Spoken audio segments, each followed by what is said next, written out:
I thought psychiatrists wanted to be seen as doctors. You're right. That's why they had to make their manual look much more scientific. Which it wasn't. So what did they do then? Well, they decided the DSM's next edition was going to be completely different. It was a decision that would change psychiatry forever. If you roll the clock forward to the 1970s in the United States, basically at that time psychiatry was in very poor shape for a number of reasons. First of all, it was held in very low regard by other members of the medical profession. So psychiatry was the sort of thing you did if you couldn't succeed in any other area of medicine. And people such as Robert Spitzer in America made it very clear that the time had come essentially for psychiatrists, being doctors of medicine, to practice medicine. So if a psychiatrist was spending a lot of time dealing with people who were anxious, depressed, these dilemmas, these problems in living now essentially had to be redefined, and they were redefined as medical conditions. And their solution to this was to come up with a manual which defined psychiatric disorders more carefully. So hence we have DSM-3, which is the third edition, which is published in 1980. Under Spitzer, psychiatrists editing the DSM-3 threw out Freudian psychology and decreed that from now on, psychiatry's diagnoses were purely biological. So they finally became scientific. No, actually, not at all. In fact, the political bickering over what disorders to put in and what to leave out of the DSM-3 was even more ridiculous. Here's what one psychiatrist had to say about it. They would squeeze into a room which was about half the size of this one. It was much too small. And Bob would raise a provocative question, and people would shout out their opinions from all sides of the room. And whoever shouted loudest tended to be heard. My own impression is it was more like a tobacco auction than a sort of conference. And this is what another member of the DSM decision-making panel said. The low level of intellectual effort was shocking. Diagnoses were developed by majority vote on the level we would use to choose a restaurant. You feel like Italian, I feel like Chinese, so let's go to a cafeteria. Then it's typed into the computer. It may reflect on our naivete, but it was our belief that there would be an attempt to look at things scientifically. Sounds like they had a diagnostic manual that looked more scientific but had no more science in it than before. Meanwhile, the number of mental disorders in the DSM-3 had ballooned to 259. But to sell the idea that psychiatry was a true medical science, they had to spin it with a really impressive scientific-sounding theory. But with DSM-3 from 1980 on, there was the progressive medicalisation of psychiatry, and the notion of chemical imbalance was invented and essentially took hold. Whoa, chemical what? Chemical imbalance theory.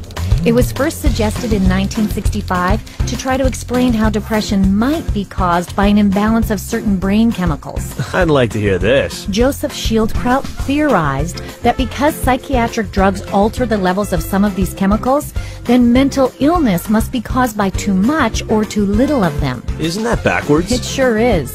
It's a little like saying that because aspirin stops a headache, that headaches are caused by the deficiency of aspirin. I see what you mean. But it was just convincing enough to give psychiatry and the DSM-3 the superficial aura of science. As Robert Spitzer put it, psychiatry felt now, gee, we're more scientific, we're part of medicine. So it worked. Yes, and ever since then, psychiatrists and the pharmaceutical industry have relentlessly promoted this chemical imbalance theory both to the medical field and the public. If you're one of the millions of people who live with uncontrollable worry, anxiety, and several of these symptoms for 6 months or more, you could be suffering from generalized anxiety disorder, and a chemical imbalance could be to blame. Prestige is thought to work by affecting the levels of two chemicals in the brain. It works to correct chemical imbalances in the brain, which may be related to symptoms of social anxiety disorder. Cymbalta works on serotonin and norepinephrine. Hundreds of thousands of patients have been prescribed Abilify. Ask your doctor. Ask your doctor. Talk to your doctor. Call your doctor. Ask your doctor about Cymbalta. Prestige is a key in helping to treat my depression. Ask your doctor about Prestige. You come to my office. and I say to you, well, you describe what's going on in your life and your symptoms, and I say, well, it's clear to me that you've got a chemical imbalance and we're going to write you a prescription for this. The truth of the matter is there's no such thing as a chemical imbalance. There's no test out there that they can depend on that tells you you have a chemical imbalance. There's actually, in fact, dozens of studies showing that there isn't any measurable imbalance. So psychiatrists will explain to patients all the time, this is just like diabetes. In diabetes, you have low insulin, we have to readjust the insulin level. In depression, you have low serotonin, we have to readjust the serotonin level. But actually, we have already proven that there's nothing wrong with serotonin levels. It's completely a myth, disproven by our own evidence. I had a psychiatrist. He said that, in his professional opinion, this child had ADHD, a chemical imbalance of the brain. And when he was questioned on the witness stand as an expert witness for the state, he was asked if they had done an MRI. He said no. He was questioned if they had done a CAT scan. He said no. He was asked if they had done any bodily fluid check known to medical science to prove that this child had a chemical imbalance of the brain. He says no. And when he was asked how he arrived at this ADHD diagnosis, a chemical imbalance of the brain, it came down to that he had counseled and observed this child for 2 hours, and half of the time was observing. How do you arrive at a diagnosis of a chemical imbalance of the brain by talking to a child and observing them for 2 hours? You don't, okay? It's pure guesswork. Wow, is this for real? See for yourself.